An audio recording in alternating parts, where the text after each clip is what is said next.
জামালগঞ্জে হাওর বাঁচাও আন্দোলনের সম্মেলন। সভাপতি রফিকুল, সাধারণ সম্পাদক মামুন।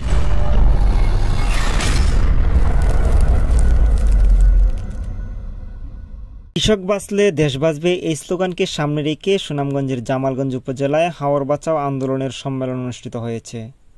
শনিবার 6 সেপ্টেম্বর সকালে উপজেলার সুনামকণ্ঠ অফিসে আয়োজিত সম্মেলন উপলক্ষে এক আলোচনা সভার আয়োজন করা হয়। হাওর বাঁচাও আন্দোলন জামালগঞ্জ উপজেলা কমিটির সভাপতি শাহানা আল আজাদের সভাপতিত্বে এবং সাধারণ সম্পাদক অঞ্জনপুর কায়েস্তের সঞ্চালনায় সভায় স্বাগত বক্তব্য রাখেন জামালগঞ্জ প্রেস ক্লাবের সাধারণ সম্পাদক আব্দুল্লাহ আল মামুন। সভায় প্রধান অতিথি হিসেবে বক্তব্য রাখেন সংগঠনের কেন্দ্রীয় কমিটির সাধারণ সম্পাদক বিজন সেন রায়।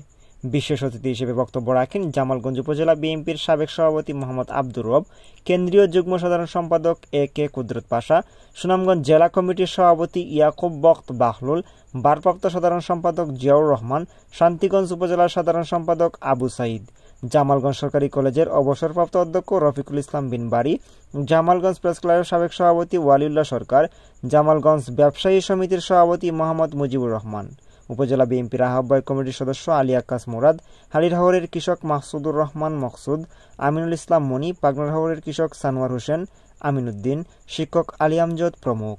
বক্তারা বলেন, হাওরের প্রাণপ্রবাহ রক্ষায় অবিলম্বে কার্যকর উদ্যোগ নিতে হবে। বাঁধ নির্মাণে দুর্নীতি অব্যবস্থাপনা বন্ধ করে টেকসই পরিকল্পনা গ্রহণ করতে হবে। পাশাপাশি কৃষকের ন্যায্য মূল্যে সার, বীজ ও কৃষি উপকরণ সরবরাহ নিশ্চিত করা জরুরি। বক্তারা হাওরের মৎস্য সম্পদ রক্ষায় কঠোরভাবে ইজারা আইন প্রয়োগের দাবিও জানান। আলোচনা সভা শেষে দ্বিতীয় অধিবেশনে মোহাম্মদ আব্দুর রবের সভাপতিত্বে সর্বসম্মতিক্রমে রফিকুল ইসলাম বিন বাড়িকে সভাপতি ও আব্দুল্লাহ আল মামুনকে সাধারণ সম্পাদক নির্বাচিত করা হয়। আগামী 7 দিনের মধ্যে 31 সদস্যের পূর্ণাঙ্গ কমিটি ঘোষণা করা হবে। সম্মেলনে বিভিন্ন রাজনৈতিক, সামাজিক ও কৃষক সংগঠনের নেতৃবৃন্দ উপস্থিত ছিলেন।